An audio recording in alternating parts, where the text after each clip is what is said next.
आसनिखौ लायाखै आरो रायजो राजाफोरजों मोजां सम्पर्क गैया गावसिनि मोननाय मोनैखौल' लानानै बेस्थ' जायो बिनि चेयारमेन बिनि मेम्बारफ्रा नोंनि PMUY-निफ्राय खेबनै खेबथाम फैसा लाबाय रेसन कार्ड बानायब्लाबो फैसा लायो आरो जब कार्ड बानायनोब्लाबो फैसा लायो माने सब साबसिन माबानिफ्रायनो माबा मोनसे सार्टिफिकेट फैयो बेहायब्लाबो फैसाजों होयो बेफोरनि थाखाय गुबुन दोलोनिफ्राय दिनै जयनिं जाबाय बेखौ लानानै मा बुंनो सानसै दादगारियाव जोंनि थांनाय 2020 सननि इलेक्सनाव गोबां जोंनि मानसिफ्रा UPPनि जि परिबर्तननि खोथा बुंदोंमोन आरो बायदिसिना सुबिदा होनायनि खोथा बुंदोंमोन जेरैहाय सेल्फ हेल्प ग्रुपफोरनो फैसा होगोन न'खर न'खर साख्रि होगोन फैसा रानगोन बेफोरबायदि बुंनायनियाव गोबाङा UPPनो भट होदोंमोन दा 3 बोसोर थांनायनि उनाव बिथांमोनहा नुबाय UPPआ बे ओनसोलाव खामानि मावनायनि जेबो आसनिखौ लायाखै आरो रायजो राजाफोरजों मोजां सम्पर्क गैया गावसिनि मोननाय मोनैखौल' लानानै बेस्थ' जायो बिनि चेयारमेन बिनि मेम्बारफ्रा नोंनि PMUY-निफ्राय खेबनै खेबथाम फैसा लाबाय रेसन कार्ड बानायब्लाबो फैसा लायो आरो जब कार्ड बानायनोब्लाबो फैसा लायो माने सब साख्रि माबानिफ्रायनो माबा मोनसे सार्टिफिकेट फैयो बेहायब्लाबो फैसासो होयो बेफोरनि थाखाय अतिस्थ जाबाय रायजो राजाफ्रा दा ओंखायनो BPF-आव दैदेनगिरिफ्रा जयेन जाफैदों बिथांमोनहा बे ओनसोलाव UPPनि जानानै थैथाब थांथाब खामानि मावनायमोन कमल बसुमतारी होननाय सासे बे एबसुनि प्रेसिडेन्टमोन आरो बेजों लोगोसे गोबां दैदेनगिरि बिथांमोनहा फैदों आरो जायफ्रा दिनै फैनो हायाखै 1 माससोनि उनाव फैगोन जेनेबा बिथाङा माखासे खोथा नोंथांमोननि सायाव बुंबाय थानायखौ नुनो मोनदों नोंथांमोनखौ UPP दोलोआव हाबगोन होननानै बेसेबां सैथो बेनि उत्तरखौ जोंहा MLA रबिराम नार्जारिया अलरेडि होबाय आं आरो बिनि सायाव बुंफिननोबो लुबैयाखै आं दहाय रायजो राजाफोरजों रायज्लायनायाव बे खोथाखौनो बुंदों जे रबिराम नार्जारिया बिथांखौ बुंबाय जे बिनि खर'आ बेलेन्सआव दंना गैया जुदि ओरैबायदि नुयो जे बिथांनो ट्रिटमेन्टनि प्रयजन दं गतिके सोरबा साइकियाट्रिस्टनाव थांनाया प्रयजन दं बे खोथाखौ रबिराम नार्जारि MLA सयाव बिथांखौ बुंबाय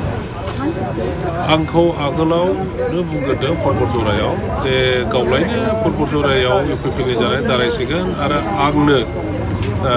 चिरां दुवार समस्तिखौ हगारलांसिगोन आंलायनो UPPनि केन्डिडेट जानानै दारायगोन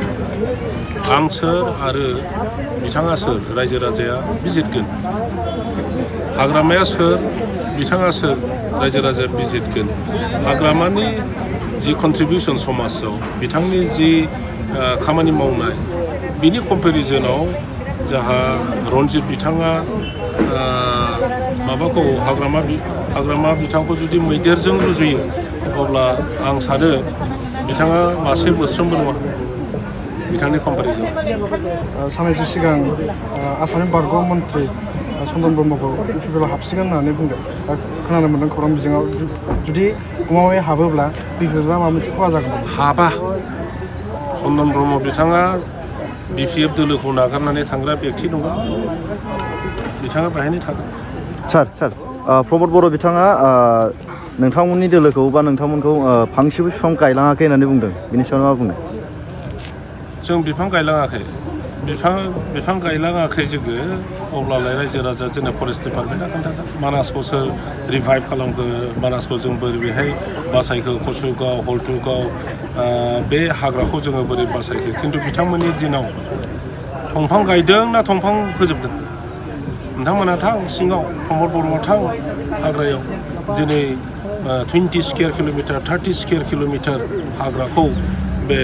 हन्डा मेसिन लानानै दंफां हाफायनानै ट्रेक्टरखे ट्रेक्टर सानसेनि गेजेराव हरसेनि गेजेरावनो 30 कन 50 कन ट्रेक्टर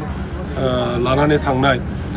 आंनि समस्तियावनो 19 कन दंफां मिल बानायनाया मानि प्रमान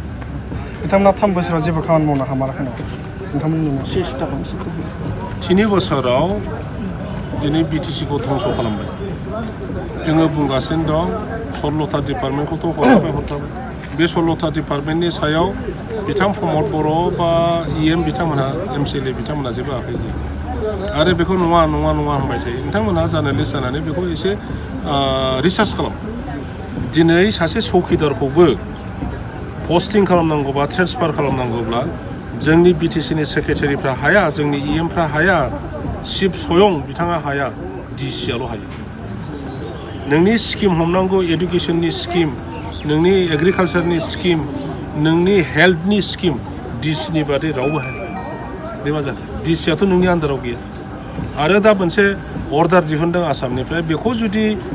बिटिसि गभर्नमेन्टआ आरो मानिबावो अब्ला जोंनाव जि बिटिसिना